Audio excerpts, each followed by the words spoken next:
Wow. Today's guest is a huge inspiration.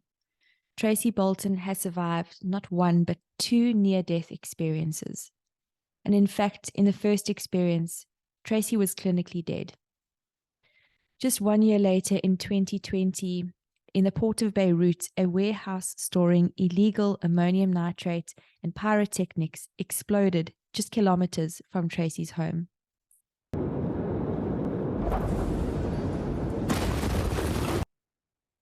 This is a story you don't want to miss.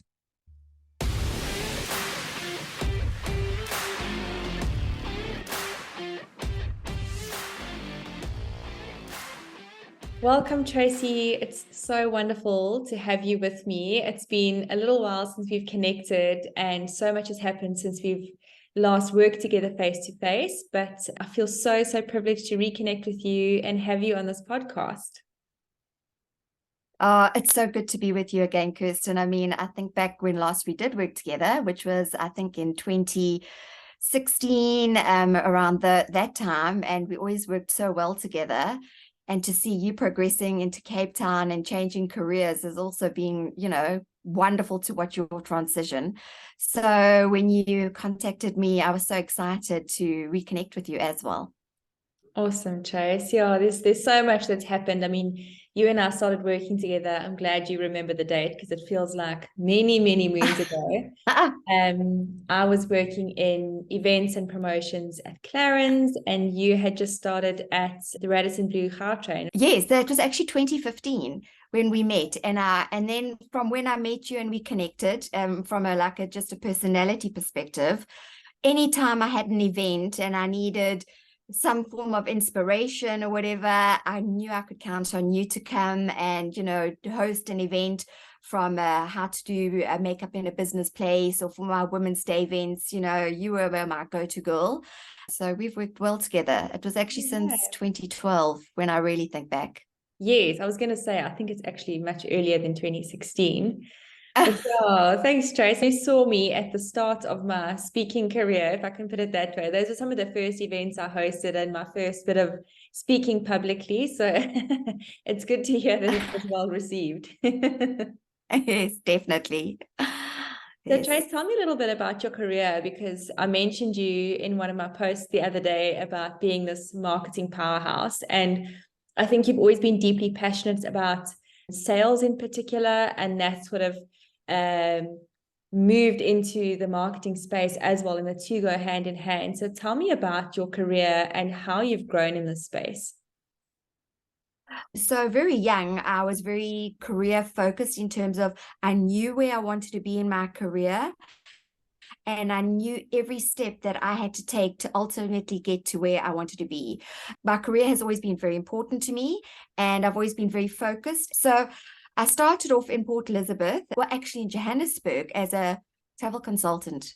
And then a gentleman approached me. I went for an interview at Indojet Travel in Bryanston, and Rolf van Zyl was the owner of the company, and he was looking for a PA. So I went to meet with him, and during the interview, he said, "Have you ever thought about being in sales?"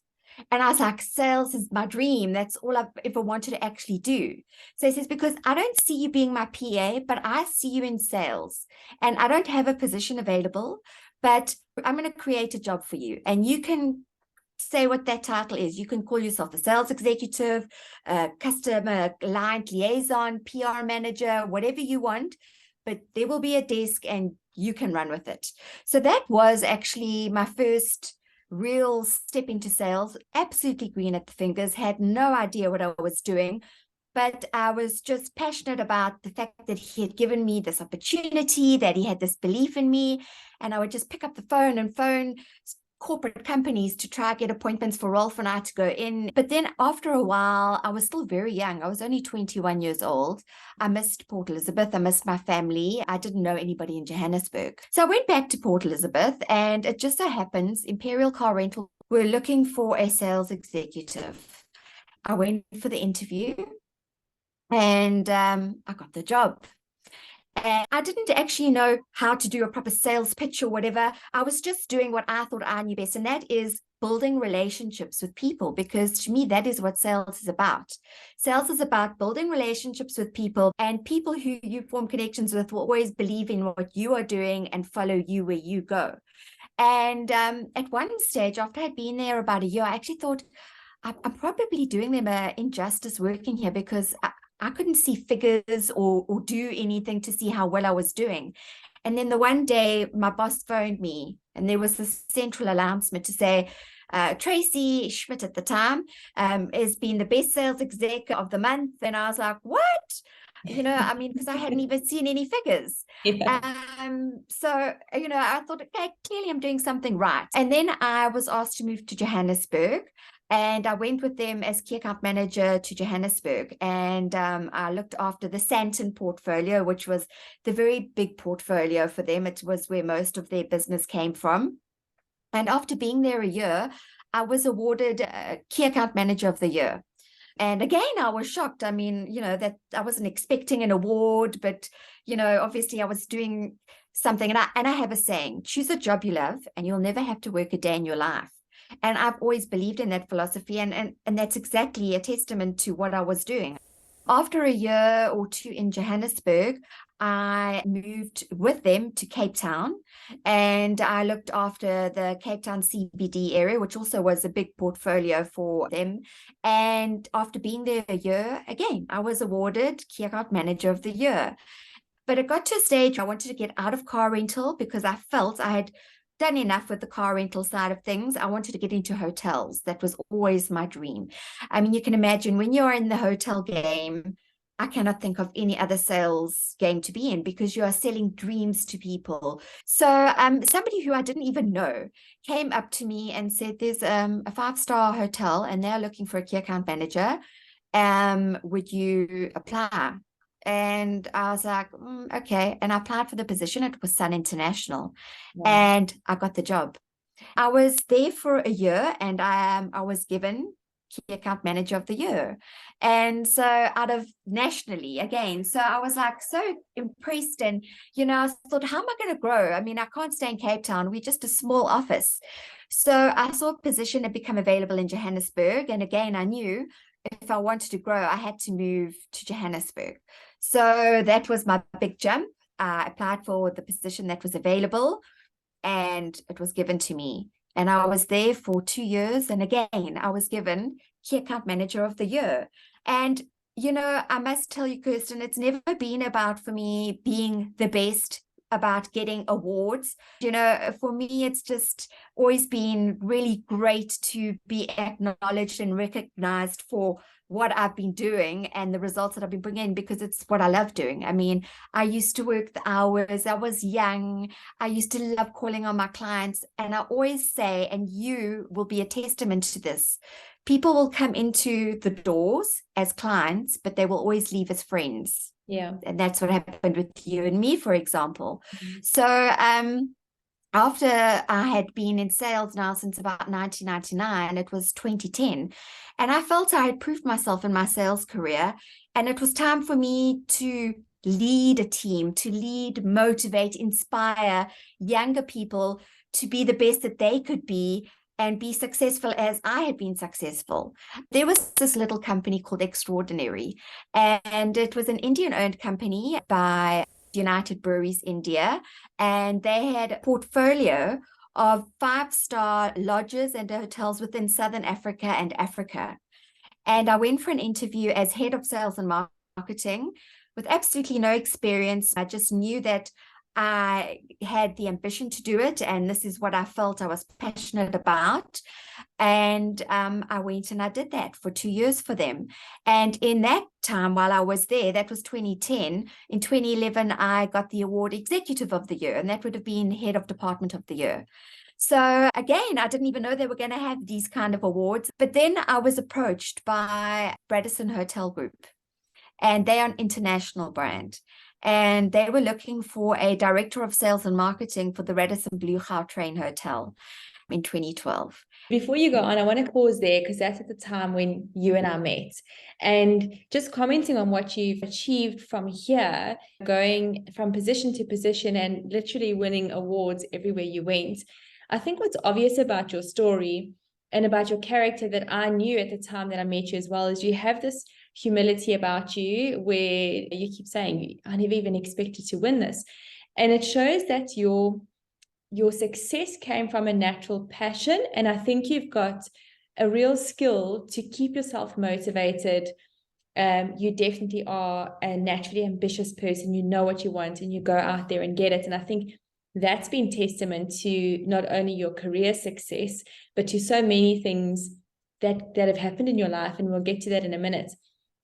But I think that mindset is incredible. And you and I spoke about it the other day, that some people potentially are naturally stronger in that field and other people not so much. Some people need a little bit more coaching or influencing to have that sort of mindset. But I think it's incredible what you've achieved. And up until this point in your story, it's amazing. So tell us from here, you and I worked together in events. We did well. You were a magical person, which is why we're still in contact today. And then we both went our separate ways. I left Clarence and did my own little thing, and you progressed on from Radisson. So tell me what happened from that point. So my husband at the time, well, he's still my husband, we decided we were going to look to go overseas. You know, it was a matter of whoever was going to find a job first, the other one would follow. And then I was approached on LinkedIn by a gentleman called Daniel Weirach. He found my CV on LinkedIn and he said, well, actually, there are a few positions that he would put me forward for. And as a South African, when you want to go overseas and you've only got a South African passport, Middle East and Southeast Asia are the easy places to get into purely because the talent isn't there. So they are always looking for the international talent to come in to, you know, be successful. I knew Middle East probably would be where we were going to go. So he told me about 3 positions. One was with the Grand Hyatt Dera Creek in Dubai. One was with the Grand Hyatt in Qatar, Doha.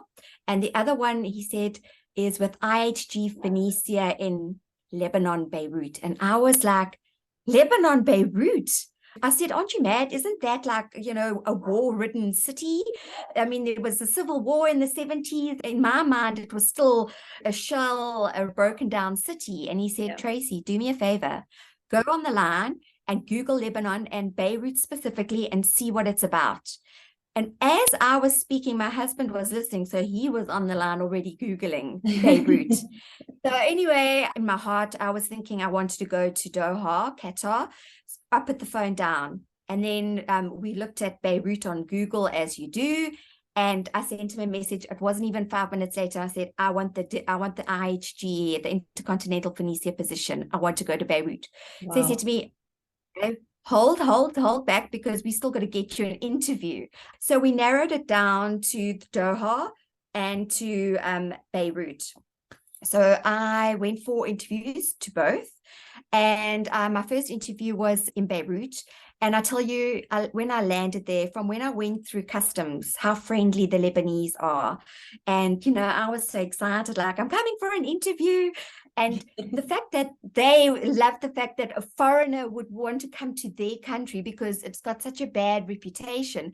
They just were so friendly to me, you know. So from my experience of landing at the airport to the hotel staff to doing a few tours around Lebanon, my heart was sold. I'll be honest, my heart was sold. I wanted that job.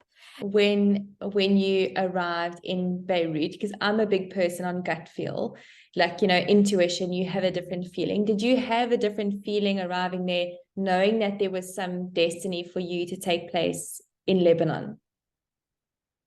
I knew I was going to go there to make a difference to the team and to the Lebanese people. I knew I was going to go there and make an impact on people's lives. I always say to people, Kirsten, if I meet you, I want to know that I have, whether it be in business or in your personal life, I have impacted you in a positive way with my stories, because I always tell about stories about my life. You know, I mean, as you know, there's going to be lots more stories to tell, but even up until that point, I'm very much an open book when it comes to my past, my relationships, because a lot of people keep those kind of things closed and only open up when they know somebody else has been through a situation. And then if I can inspire or give hope or give some form of advice to help somebody in their life, I've done my job. So I knew going to Lebanon, I was going to make a difference in the hotel. I think it's very interesting that that was always your intention. I mean, obviously not knowing at that point what was to come for you on your path and where it's led you now in terms of being incredibly inspirational and really having a story to tell and prove to people what's possible. So I think it's beautiful in a way that that's always been your intention and a part of who you are. These kinds of things happen to people who are strong enough to do something positive with it. So take us into, obviously a lot of people listening don't know what's happened to you at this point. What was your first experience in Lebanon? I know you had been traveling quite a bit. You were actually on your way to win another award, if I'm correct. Yes. And you had a bit of a medical issue that happened as part of your travel. So tell us a little bit about that. Okay. So in 2019, I did quite a few international trips. Now, whenever I used to travel internationally, my feet would always swell in general, but by the second day, the swelling would go down. So it was just something I took to air pressure, never ever thought anything of it. But in May of 2019, I did a trip to Berlin. I did a trip to Turkey. I did a very long haul trip to Bali. And then I did a trip to Muscat, Oman, to the IHG IMEA Commercial Awards. So that was 4 international trips. When I landed in Muscat, and this is all within a month of each other. When I landed in Muscat, I stood up off the plane to walk off. I got a calf, like I'd sprained my calf muscle, and I thought, this is odd. And I was still like limping, and I thought, oh, I wonder what happened here. I didn't think twice about it. And my feet were very swollen. And I thought, okay, the swelling will go down the next day. But the next day, the swelling didn't go down, but the calf spasm or the calf cramp sort of went away. But I was like literally like Cinderella stepsister trying to squeeze my feet into little my work shoes. They were that swollen, all right. And as you said, it was my career highlight. I had been in a foreign country where I knew nothing about the language, the culture, the people. And I was awarded HG's IMEA, which is India, Middle East and Africa Commercial Leader of the Year out of 147 hotels. And it was like, this proved to me that any doubt I've ever had in my abilities as a leader, because this award wasn't mine alone. This award was my team, the team that I had built up, I had motivated in Lebanon. The marketing team, I had a team of 24 people underneath me. And it was not my award alone, make no mistake. It was the team that I had built up in Lebanon. It was our award, but it was my name on the award. Anyway, the last thing I remember was being at the airport after the workshop, climbing on the plane. So everything I'm going to tell you now is what is hearsay. I have absolutely no memory about it.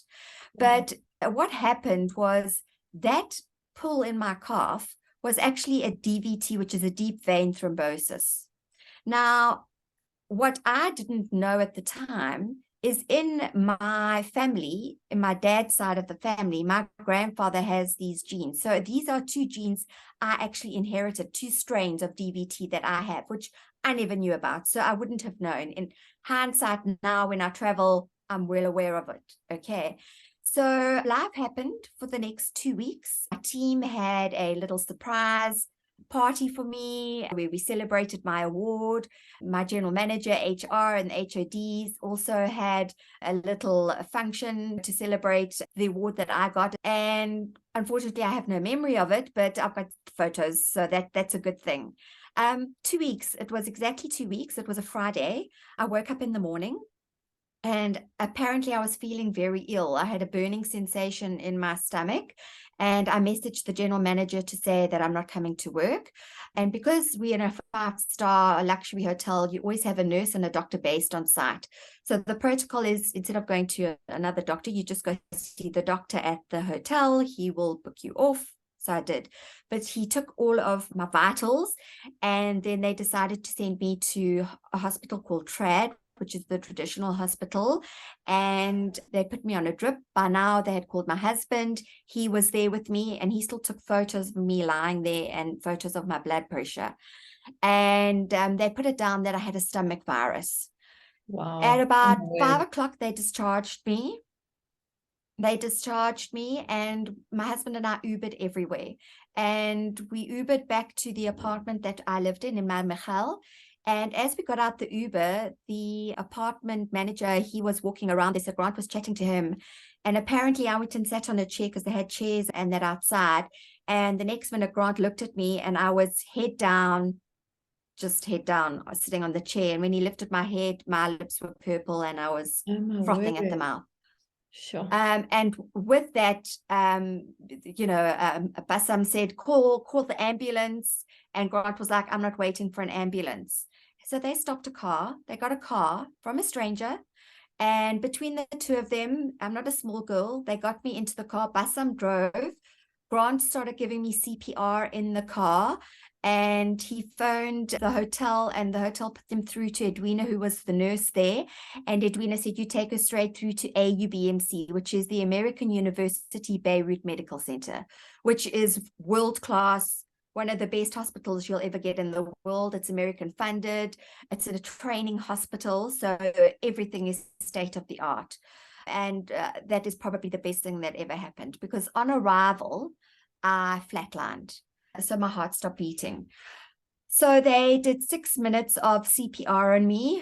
I came around and then I flatlined again. And they spent basically 40 minutes. So in total, 46 minutes trying to resuscitate me. Oh, my God. And they phoned by now, while they're resuscitating me, they've done things. So they've discovered I've had a pulmonary embolism. So I had a deep vein thrombosis in my calf.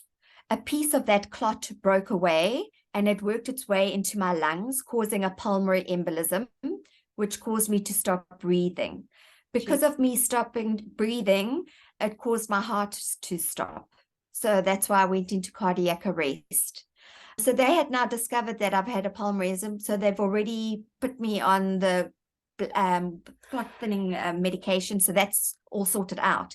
But my body still wasn't stabilizing and nobody could understand why I wasn't stabilizing. So they called in a few doctors who said, no, they're not going to come in. And then they called in my hero, Dr. Walid Faraj, who, besides my husband being my number one hero, Dr. Walid Faraj is my number one A hero as well. He was head of research of surgery for AUBMC at the time. And he came in and he went to my husband and he said, we have to go and do exploratory surgery on Tracey. We're giving a 0.01% chance of survival. But if we do not go in, she is not going to survive. So he had no choice, and in they went. And what they discovered is they basically cut me open. Through the 6 minutes in total, they had lacerated my liver. And it was my liver bleeding out. And that's why they couldn't stabilize me. So Dr. Walid Faraj did a procedure on me that has only ever been done a handful of times in the world. And he packaged my liver because that's the one organ that can regenerate itself. And he stitched me up, and it was a 48-hour wait to see if it would work or not. I'd also like to say, besides him saving my life and the ER people and the nurses, the staff that I worked with at Phoenicia Hotel, what we do is when somebody needs blood, they send out a call for life. And anybody with that specific blood type will go to whatever hospital and donate hospital. That's the Lebanese people, how wonderful they are. Because it was me, and it was desperate. I needed something like 8 liters of blood. I mean, I stand corrected under that number, but it was a ridiculous amount. So they didn't say, they said they sent out a call for life for me. The staff that had my blood type B positive, Kirsten, they walked out of the job. They were just, everybody was just going to donate blood. So if it wasn't for the staff at Phoenicia, I wouldn't be here as well to this That's day. I mean, insane. That runs through your blood now. I mean, like that's crazy how they've saved your I life. say I've got Lebanese blood. Yeah. Yes, I know. Wow. And the people that were at the place where they had to donate blood said, "Who is this woman?" You know, finally they had to start turning the people away because had, you know, but that's just a testament to the people I worked with, you know, and I'm ever so grateful to them. It's a testament to you as a leader, the fact that people wanted to do that for you. I'm sure many people can think back on a leader they've worked with before that they wouldn't jump to save their life. Unfortunately, some people have horrific relationships. So to leave your work day and go and do something like that, I mean, yeah, I think it speaks a lot, not only to the people you worked with. I think it's fantastic. I think it's a brilliant initiative, but it speaks a lot to you as well, Trace, as an amazing leader. So yeah, that's. Well, I've always had this philosophy in life. I don't care if you are a cleaner, a security guard, a housekeeper, a bartender, the general manager, the financial director. I treat everybody with respect. I believe respect is given to everybody. So anybody at that hotel, when I walk in, everybody gets a hello or, you know, marhaba, you know, I was always, I didn't care who you were. So I think a lot of people didn't get that from maybe everybody in the hotel. So maybe I left a bit of an impression, because when I say everybody came, everybody in the hotel came. It wasn't just my team that came to save my life. And the other thing is, Grant didn't know anybody in Lebanon. He had his group of friends, but the heads of department and the owners of the hotel, they all came to the hospital to be with Grant, and they took it in turns to be with him throughout my recovery in ICU, because I was in ICU, knocked out for 10 days. In a coma for 10 days. At one stage, they said, "Go home, please just go home, go sleep. We're here with Tracey. We'll let you know if anything." And they took him under their wings, and they were there for Grant as well. And I'm very thankful to them as well. I woke up 10 days later in ICU. Wow. ICU is not a great place to be in. I remember the first thing I remember is hearing my husband's voice and seeing lights. And Grant was like, "Tracey, you are in hospital." And I was like, "What? I must have fainted," you know, because remember, I have no memory for 2 weeks, no memory. And I was like, I must have fainted or something. And I think at the time he was telling me what had happened, but my mind couldn't comprehend what had happened. And then the next minute, I remember that the heads of department were standing looking over me going, "You keep fighting, Tracey. You're a fighter. You keep on." And you know, these Lebanese ladies are always so beautiful, with these beautiful white teeth and eyes and everything. And they were smiling. I just remember seeing these beautiful white smiles and thinking, "Oh, you know, I didn't comprehend what had happened." And then my brain, obviously through lack of oxygen for the 46 minutes at the time, had taken a bit of a knock, and it needed time just to recover. In my mind, there was it's never going to recover. And how I learned very quickly I needed to recover very quickly was when Dr. Farage came in. And my hero came in, and Grant said, by now, I was not intubated and I was sitting up. And he said, "Tracey, do you know who this is?" My husband. And I said, "No." He says, "This is Dr. Waleed Farage, Tracey. This is the doctor that saved your life." And he said, "Hello, Tracey. I'm Dr. Waleed." And I was like, "Hello, Dr. Waleed," you know, and everything. And then he did a few tests on me, and then he left. Half an hour later, he came back and he said, "Hello, Tracey, what's my name?" And I couldn't remember his name. And I was like, and I couldn't understand why I couldn't remember his name. I mean, this is something natural to me. Yeah. And he said, "I'm Dr. Waleed, Tracey, what's my name?" And again, I said, "You Dr. Waleed." He said, "Good." And he left. And he did this a few times, and I couldn't remember his name. So over the next few days, I sort of hang on to something's not right mentally. Plus, my husband gave me a whiteboard to write on. And he said, "Write on here, Tracey." My husband's very good with me, you know, in terms of being there and helping. My writing just went down. I couldn't write. My eyes were seeing blurred. And I could remember my ID number, funnily. Long numbers I could remember. But if I tried to write them down, it just would go like that. And then I thought, hang on a second, you need to start working on something. How am I going to remember Dr. Waleed? So I thought of, okay, there's this guy that works at the hotel. His name's Dr. Waleed. He's got thick hair like Dr. Faraj. And then I remembered him because I could, obviously my long-term memory was there. It was the short-term memory that was sort of gone. So when Dr. Waleed came in the one day and he said, what's my name? And I went, you're Dr. Waleed Faraj. And he was like, well done, Tracey. And all I wanted to do was impress Dr. Faraj. I wanted to, he had saved my life and I wanted to show him what all I could do to thank him, you know, for everything that he had done. So after being in ICU for 10 days, they moved me to high care. And that was where the big work happened in terms of my brain recovery. And basically I had said to the director of security, please will you go get my calculator from my office because it's budget time and I need to start working on the budgets. I mean, in my mind, there was no question that I was not going to go back to work. I didn't realize the damage that had been done to my brain. Did you know at that point what had happened to you? Did you know the full story? Sort of. So I didn't even know that operated on me. I mean, I didn't even know that I had no clue. But when they moved me to high care, it all started coming to me. Okay. And then I kept questioning my husband. Okay, where's the clot? Where's it in my knee? Is it what? Yeah, you know, I kept questioning him about it. I said, love, you need to go give Peggy her award because Peggy had also got an award. You know, in the meantime, 2 weeks it happened, they'd had a party for me and her and all this kind of jazz. You know, it was like, and he started making things. The psychiatrist would come in every day and they would say, right, Tracey, say the months back to me from December, which is easy. December, November, October, September. I couldn't. Say the days of the week back to me from Tuesday. It's Tuesday, Monday, Sunday, Saturday, Friday, Thursday, Wednesday, Tuesday. I couldn't. My mind could not, for some reason, do that. And so I had to figure out a way, how am I going to get my mind working again? And my husband downloaded brain games for me on my phone. And I started doing brain games, you know, and that is how my brain started working. And then I started watching movies. And make no mistake, my husband was there every single day.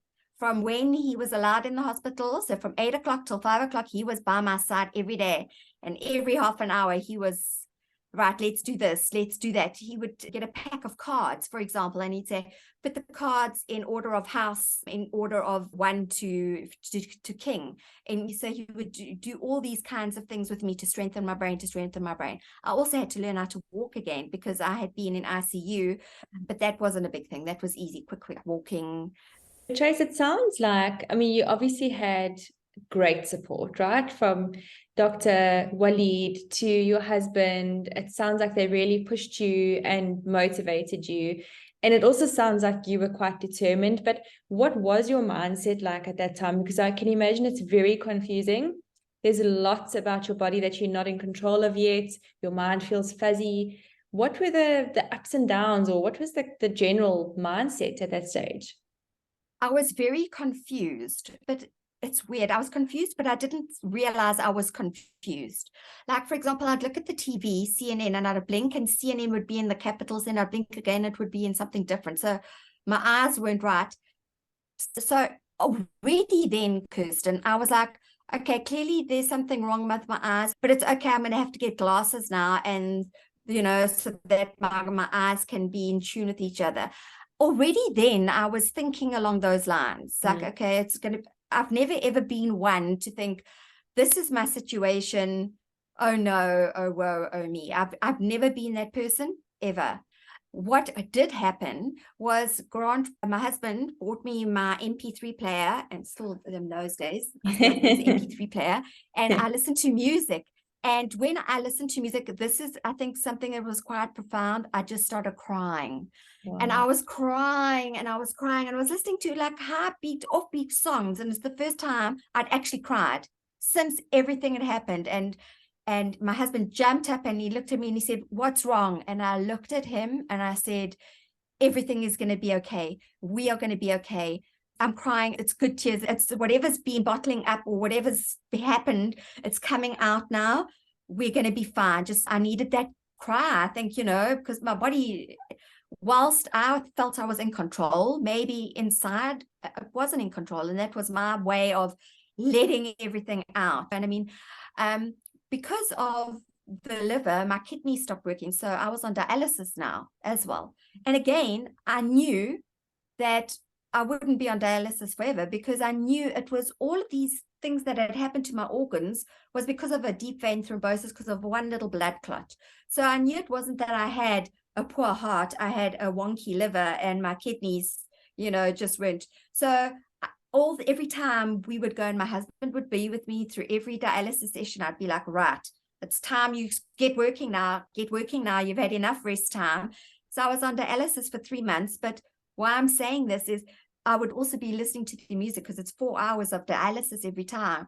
And I'd cry, and they'd go call my husband and say, she's crying. And he'd be like, it's okay, just leave her, And it was, I think, my release of what is coming to terms with what has actually happened. Yeah. But I was only on dialysis for 3 months, and my kidneys, of course, came to the party. And, so I was in hospital for a month. I was at home for a month. And then I went back to work for a month. Wow. I mean, then I was back at work after that. Yeah. And this is the part is, you think you're fine. And I remember Dr. Walid Faraj, he kept seeing me afterwards. He didn't have to see me, but he would always say, come visit me in his office to check up on me. And he said, Tracey, you've been given a second chance in life. You go out there and you live your life. Don't look back. You go out there and you just live it. I'll never forget him saying that to me, and I thought everything was going to be just fine. You almost feel like at that point, I've experienced this near-death experience. Like I've had that one shot of nearly dying before my time. So I'm sure you feel like, okay, now that's out the way now. Now it's time to live, right? Well, also when I was in hospital, I must correct you, is I wouldn't sleep. When I had come to terms, actually, this is what has happened. I actually died. I was scared to close my eyes because I was scared I wouldn't wake up.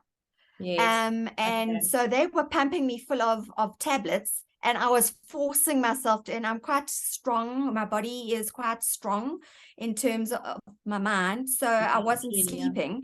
They had to put a stint in me over here in order for me to go to dialysis, and they wanted to put me under to do the procedure. And I was like, no, you're not putting me to sleep, because I was scared I wasn't going to wake up.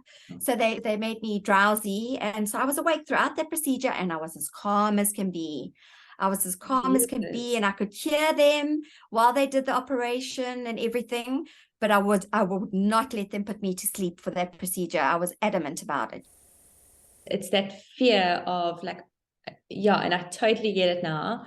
You're right. And I understand, obviously, because I haven't been through the situation, but I can totally understand that fear of, I've come that close to death unexpectedly, and like something went wrong in my body unexpectedly, and then I don't want it to happen again. I don't want to be there. I'm now on the path to recovery. Yes. So now is when the PTSD actually sets in. Is on my first day back at work, I was walking with my revenue manager, and I tripped down a stair, but I didn't end up falling. She was a tiny little girl, but she managed to hold me up. She was a strong girl. So, but I distinctly, Kirsten, remember when I tripped, I felt the sensation in my stomach, there was a sensation. Anyway, I was a bit like shaky, but I went back to my office and I worked. And when I had to leave, I caught the Uber, and I was lucky I could always leave out the front of the building. I had to go to the escalator to get out the building, and nothing on this earth would let me put my foot on that escalator. Nothing. And I was standing there getting a bit anxious, and the bell boys downstairs were obviously looking at me, and everybody had known what I'd been through and everything. So he came up the escalator, and then I was like, let me try going down the stairs, because, the escalator's a moving thing. I couldn't understand why I couldn't put my foot on the stairs. I'd never in my life experienced this. And I went to the grand stairs. That was even worse. Nothing. I froze. I absolutely froze. So he linked his arm into mine, and together we went down the escalator. And then when we got to the pavement, because he stayed by me to get in the Uber, nothing would make me go down a pavement that big. Nothing. Oh. Nothing would make me take that step. And now I was like, what's going on? What's happened? And when I got home, to get into my apartment, there's 5 or 4 big wide steps to get down into the security door with no railing. So I get there and nothing will make me take that step. Absolutely nothing. So I had to phone Grant, my husband, and I said to him, you need to come fetch me. And he was like, just walk down the stairs. I was like, I can't. So he helped me down the stairs. And then now my mind started working overtime. What's wrong with me? Why can't I get down these stairs? And the next day I couldn't climb up the step. I couldn't bring myself to put myself on top of a step. So I phoned Mary and I was like, Mary, you need to help me. You need to come here. I can't climb up the step.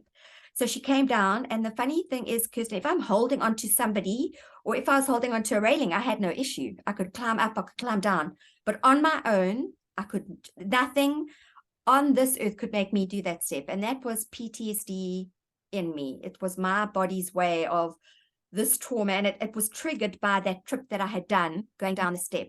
So, of course, who did I reach out to? My Dr. Walid Faraj. And I went to go see him. And he did physical tests on my legs. And he said, well, it's nothing physical. I want you to go see this psychiatrist tomorrow. And he phoned him and I went to go see him.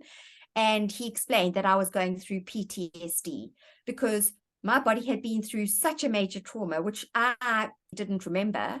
And this is my body's way of dealing with the trauma. It's coming out in a different way. Usually PTSD sufferers would react, for example, to sounds or lack of sleep. They can't sleep. They're too scared.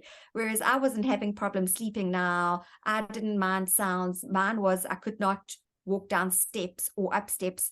Plus, it got worse. I couldn't walk on my own. I was just petrified walking, taking a step at a time. I was just panicking, and I'd never been so weak in all my life. Never.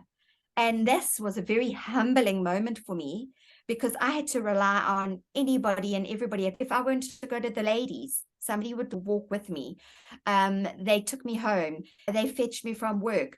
Nobody thought I couldn't do my job because mentally now I was back to where I was. Now it was a physical thing inhibiting me from being fully recovered. But the psychiatrist put me on medication, and within 4 to 5 days, it kicked in, and I could get the confidence back to walk by myself, walk upstairs, walk downstairs. So I could live again a normal life. And a lot of people are very much, or they don't like to be on medication, or say they are medication, or they go to a psychiatrist. It's always been quite a taboo kind of a subject. And I'm very open about the fact that I went to a psychiatrist. I had to go on medication. But look at me, I can walk up and down. I don't need your help. I was back to being, apparently, that smile came back on my face. The director of security said, when I was walking, I almost had a nervous look on my face. But now I was back to the old Tracey. And then it was a year later, at 6:08 in the evening or 6:05, I had been dropped off at work. I was upstairs. And I had just got out of all my work gear, and I was just in a t-shirt and my underwear. And my husband was by the big window. We had a massive window in our apartment. We were on the 5th floor. And we had 2 big buildings. In between was the port, and there was this building that was on fire. And my husband was recording it the whole time. And I was sitting on the couch, and one of the girls was saying, can you see the fire in the building? Because it was on TV. And then my husband said, Tracey, come up. The fire, the building's caught on fire. It was initially on smoke. Okay. And as I got up and I walked on my right side, because it was an L-shaped couch, Kirsten, I just heard this massive, massive blast. And with that, shards of glass just flying towards me and this pressure. Now, obviously, I lost my memory for 2 weeks with the pulmonary embolism. With the blast, I was awake, and I remember every single moment of this blast.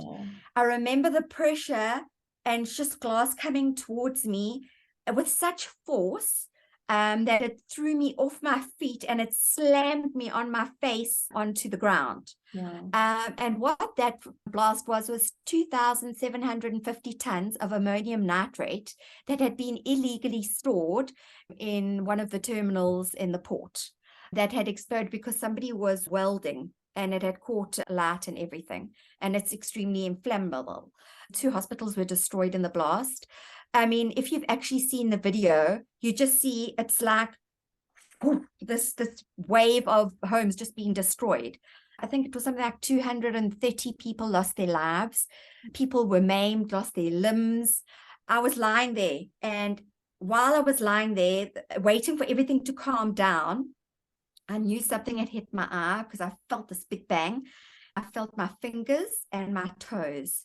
And I was like, okay, I'm not paralyzed, because I thought maybe I'd been paralyzed with that force. I'd fallen with such force. Impact. I called my husband's name. I was like, Grant. And he was like, what's happened? He had been knocked out because he was right by the window. Yeah. He had been knocked out, which is a good thing for him because he didn't get all the debris and everything coming. He just got the initial glass into him. And he was like, what's happened? What's happened? I said, I need your help. I need your help.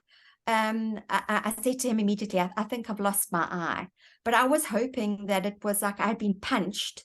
And, you know, like a boxer's eyes closed and it gets fine. I was hoping that was the case. Anyway, he got up and he came around and he looked at me and he was like, I looked at him, and with him, he had fractured his foot.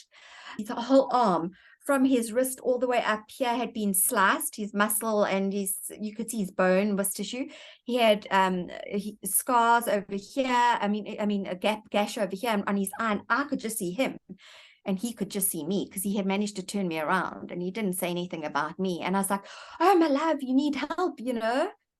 So he tried to unbundle me, but I was trapped within the aluminium window frames and the railings, everything. I had become so entangled, he couldn't help me. So he got our grab bag and he said, my love, I'm going to go get us help. And he said, I'm coming back. And he then put a cushion under my head and he put a blanket over me. And he says now, but he didn't say anything then. It looked like a hand grenade had gone off on my body. Oh my But God. obviously he didn't show it in his face or anything. And so he got our grab bag, which you always have in Lebanon, which is our passports, our money, all the vital documents. And he got himself down with a fractured foot down 5 flights of stairs. And then when he got down, they wouldn't allow him back in the building. But Kirsten, I lay there and a calmness came over me and I knew help would come. So I just focused on my breathing. And when Grant didn't come back, I realized the reason he didn't come back was they wouldn't allow him to come back, or they'd sent him off to hospital. And I could hear people working in the building. So I knew help would come at some stage for me. So I just lay there and I breathed. And I remembered in the movies, they say, you know, when just don't close your eyes, just don't sleep, you know, because you won't wake up. And I focused on that, just stay awake. And I just stayed awake, waiting, listening. And then when the people came closer, I was like, help, help. And I realized immediately, oh, I couldn't speak properly. I was just like, help, help. So again, my poor little lungs had been affected. And then they came in and they weren't even proper paramedics. Anybody in Lebanon, and this is again about the Lebanese people that weren't affected by the blast, they just put down whatever they did and went to help where they could. So it was Lebanese civilians that came with makeshift boards. And so they couldn't speak English because Arabic's the first language, French is the second language, and English is the third language. And most civilians only speak the first 2 languages. So I said, Mabarif Arabic, which means I don't know Arabic, English. So they were like, okay. And the only pain that I felt was on my big toe. And what had happened on my big toe was my big toenail had come off. So out of this blast, out of everything that I'm going to tell you what happened, the only pain I felt was my big toenail coming off, because they managed to get me out under everything and they put me on a stretcher. They got another blanket and they put that on me. And I kept saying, my toe, telling me he's hurt my toe. So what had happened was, obviously I had a big gash. Something had hit my eye. I lost my eye. I had damaged the tendon at the base of my brain at the top of my spine over here. So I was in a neck brace for 6 weeks. I had you can see here, I have scars on my arms over here. My legs were really badly damaged because I was just in my underwear and a t-shirt.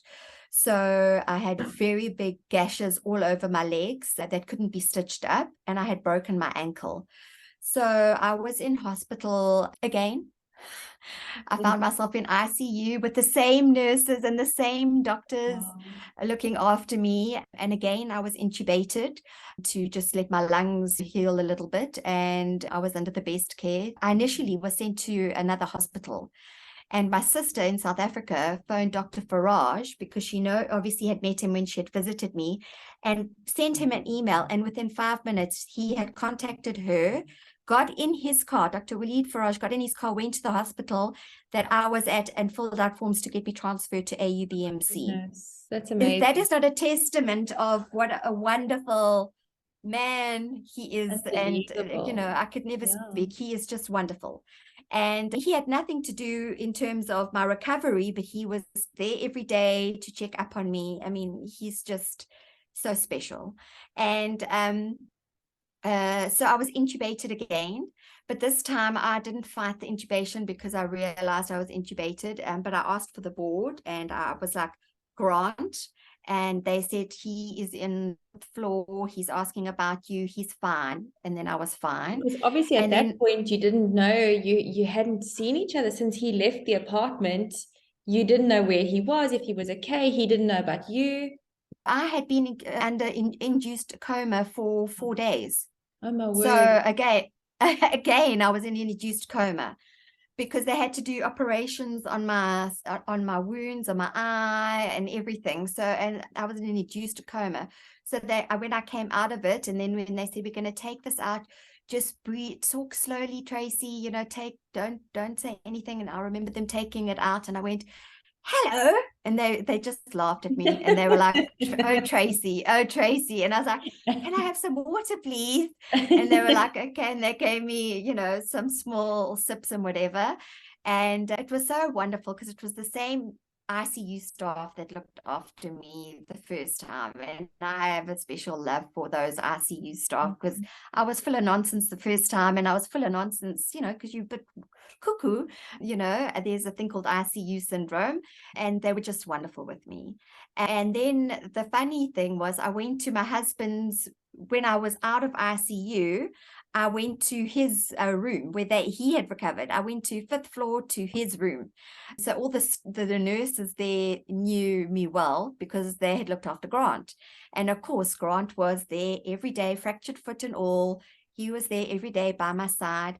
But this was a very different kind of recovery. The first one was a mental recovery with a pulmonary embolism. This was all physical. And this was a very strong physical thing for me mentally to overcome.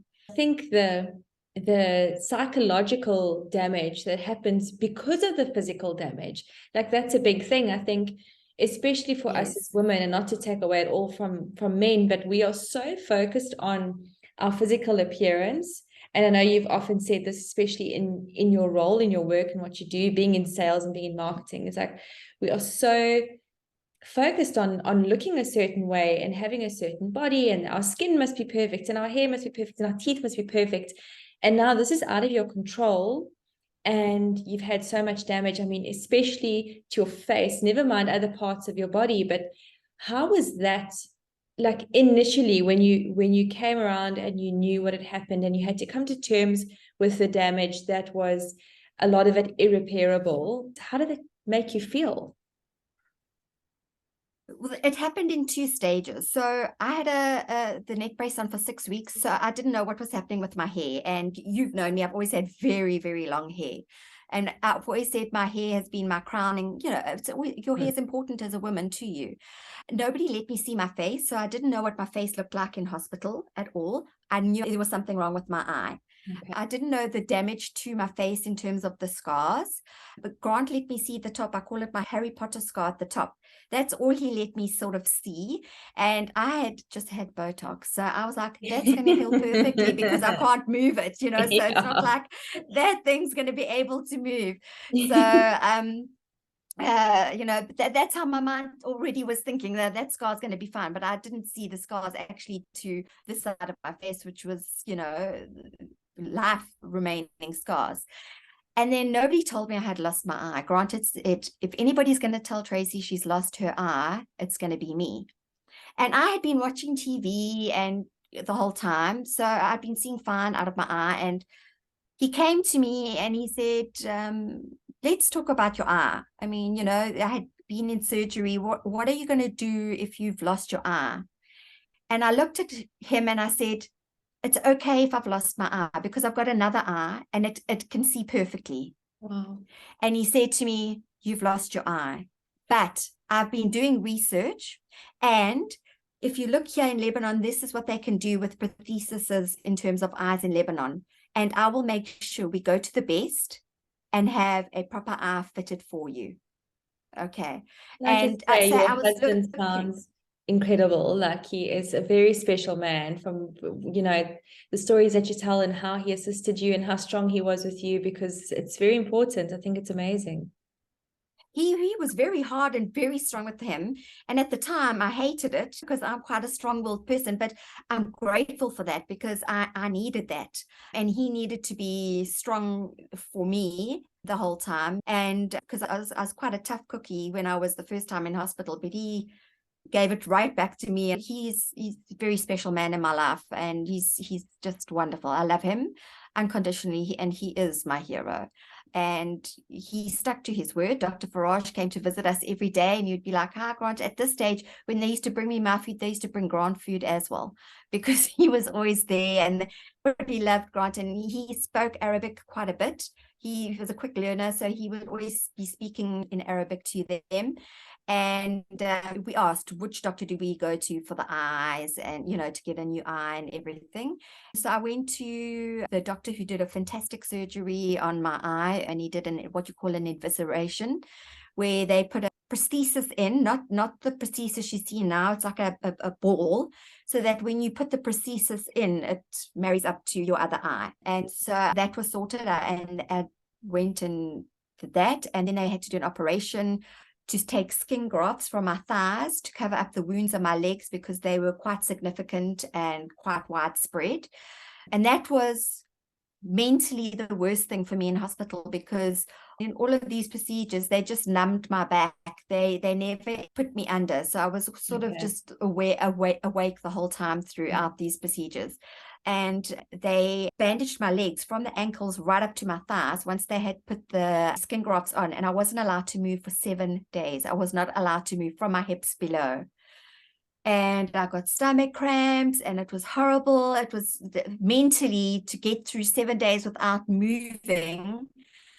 It took a lot for me to get through that. And I don't think I was the easiest person. And I'll never forget, because we didn't know if the skin grafts were going to take. And I remember coming out of the theater and I was like, did it work? And they were like, yes, the skin grafts have worked, and I was like, yay. Then they had to do another operation on my ankle because there was a very bad gash just above where the ankle had been broken. So number one, when I fell, I'd hurt my left knee. I had broken my right ankle. So now I had physio, but I couldn't stand up properly. I couldn't put pressure on my right foot because it's broken. So I had to rely on my left foot, but my left knee was messed up. So it was terrible. Physio for me in hospital was terrible. It was worse than the first time. I couldn't get myself up on a those recliners things to help you walk. I couldn't use crutches, so I went home in a wheelchair. The hotel had put us up in a self-catering apartment because obviously we lost everything in the blast. And luckily my husband is a very big strong man, because I'm very weak in my arms. He would have to literally pick me up and put me onto the bed, pick me up and put me onto the toilet, pick me up and put me back in the wheelchair. And to make matters worse, I didn't want to leave the hospital because I was scared to go home, because I didn't know if I was going to cope. And the physio came to me and he said, you know what, Tracey, the only way you're going to get better is when you're forced to, to be by yourself and do these things to make you stronger. And that is so true. That is so true.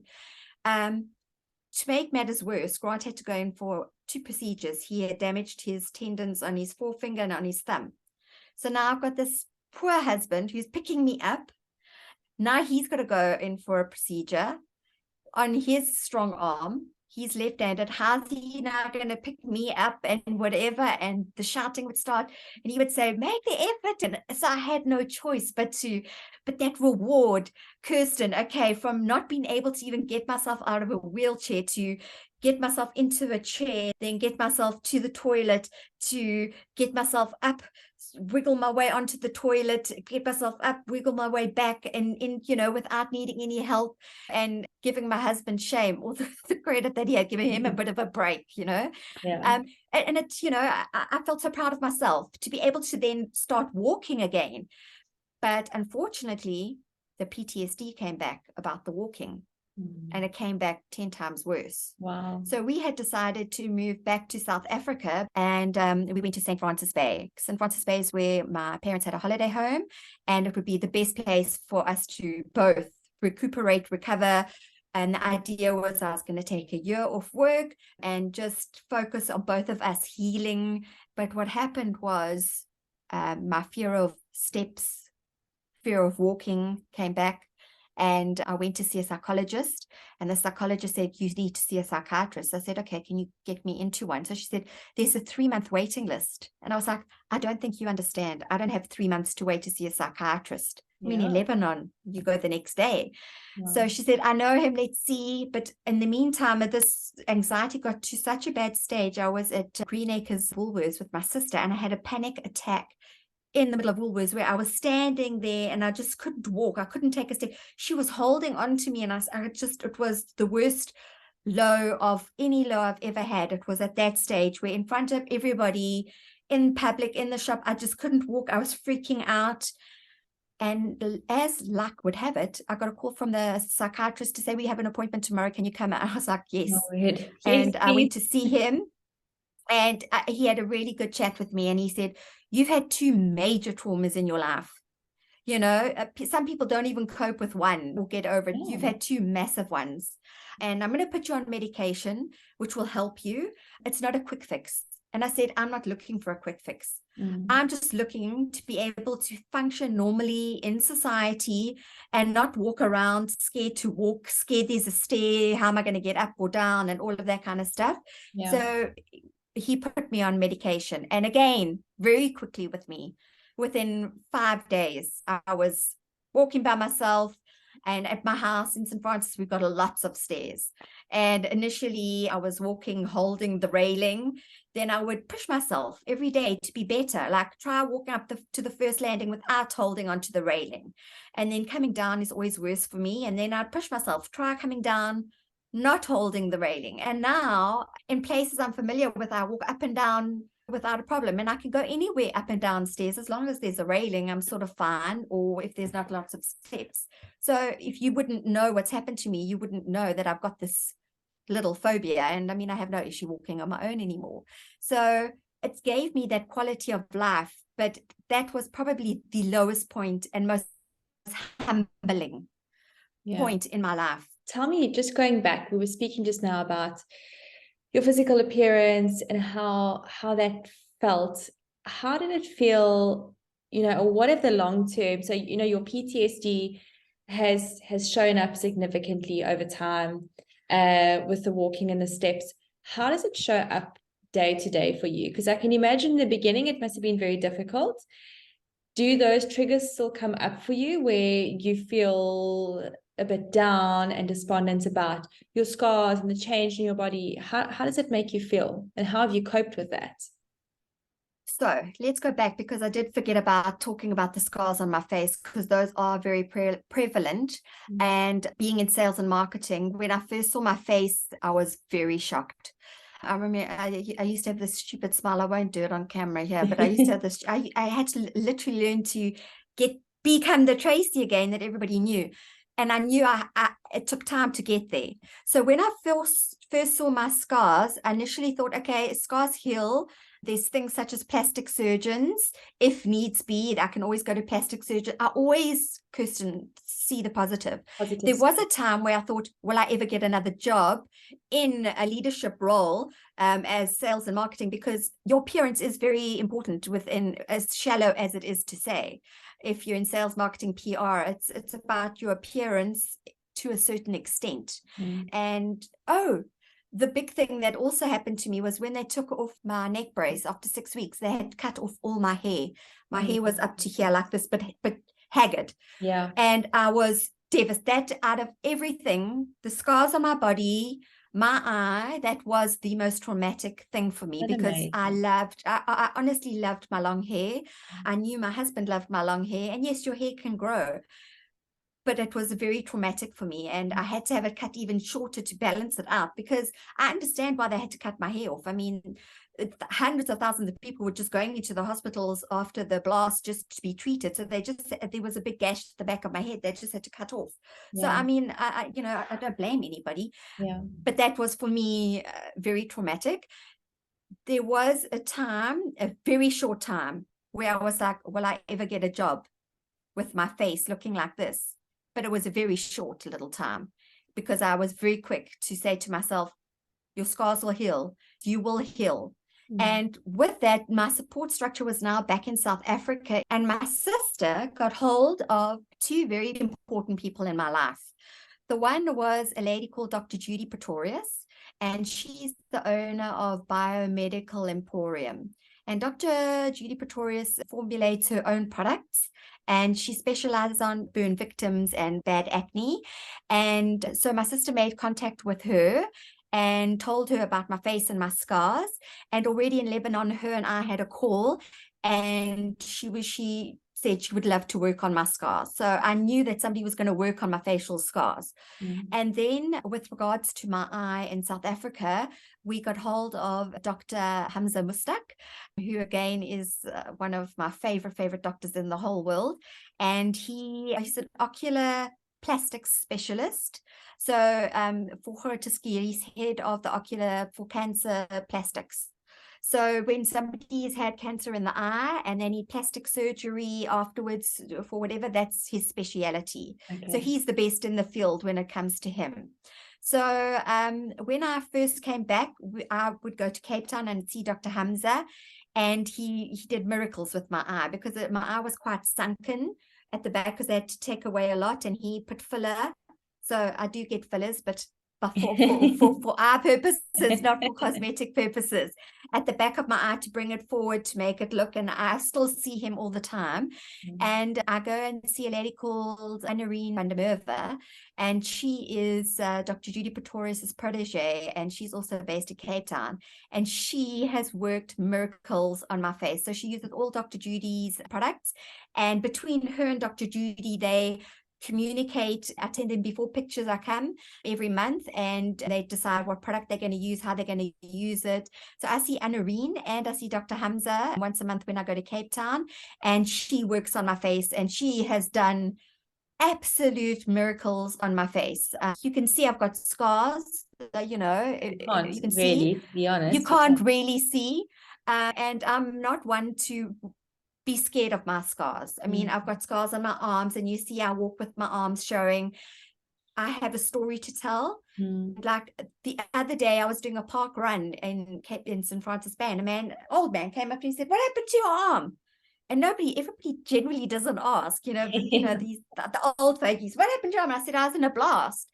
He was like, "Oh," and the lady that I was walking with, she's, "Brian's going to ask me all about this later." I said, "Please feel free to tell him," because if I can tell my story and it can inspire people, because whatever's happened to me hasn't dictated my my future. So 4 months later, I was contacted again via LinkedIn with an international company saying there's an international brand and they're looking to open up an ultra luxury private island off Mozambique. Would I be interested? They're looking to have the commercial team set up in South Africa, and they're looking for a director of sales and marketing. And I was like, let me go for the interviews, let me see. And I was very nervous because this is the first time I was going for interviews, short hair, with glasses on, with scars, and my scars were worse off there, and I got the job. And I was like, actually, you know what? This does not dictate who I am as a person. This is not going to dictate my future. I got the job, and I'm really blessed to have a wonderful, wonderful team under me and wonderful owners. So I'm doing what I love again, and I'm doing it with such passion, and I didn't have to take a step back. I've actually taken a step up because, as I said, I've had to learn more in my career. Trace, I think there's like so many notes I want to touch on, and I actually keep getting emotional in this talk thinking about it, because I don't think you realize how brave you are for overcoming what you've been through, and also for just telling your story, because it's hard to relive those moments. And I know you naturally are a strong person, and I think you look past it, but I think you should give yourself credit for what you've achieved and how strong you've been, and how much you are inspiring and will inspire so many women to come. I think, like I talk about the cosmetic side and your looks, and people will watch this video and they won't really understand, like, oh, she looks amazing, because you really do. You look incredible now. But I've seen your photos from the blast in Lebanon, and I know the trauma that's been from then until now. And not just having lived through one trauma, but two traumas, I think is incredible.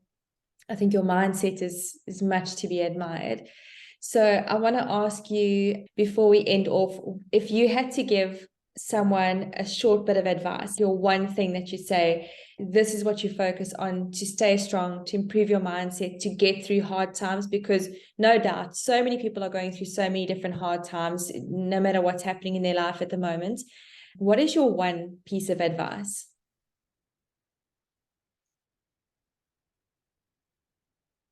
I've got two pieces of advice, and I always say, and for myself, I always say I survived because the fire within me burned stronger than the fire around me. But my advice to people is, you never know how strong you are until being strong is your only choice. And in life, things happen, and what might be a big trauma for me to overcome could be something smaller for somebody else. Something small might happen to somebody else, but be strong, be positive. You cannot in life always dwell on the past, what's happened to you.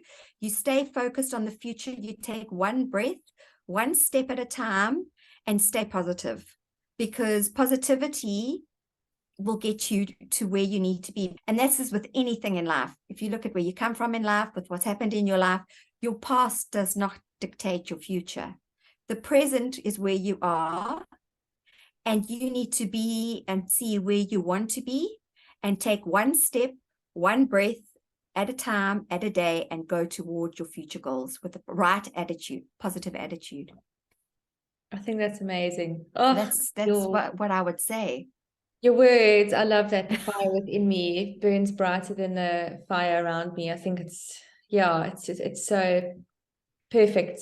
Trace, thank you for sharing your story, and thank you for sharing that advice. I think there's so much to come, and I have no doubt that everything that you've been through, and with your strong mindset, just from what I know and having worked with you and having listened to more of the story now, you are an incredible leader. I'm looking forward to getting this message out, and I will definitely let you know if anyone reaches out to me. If anyone wants advice, I think you're so open to it, and that's great. And we're very grateful for that. I wish you all the best. And you too. I can't wait to see where this journey takes you from here with your incredible mind. And yeah, we'll chat again soon. I have no doubt I'll be tapping into you for some more inspiration soon. You're welcome. Anytime. You know me. I'm just a call away. Awesome. Thank you, Trace. We'll chat soon.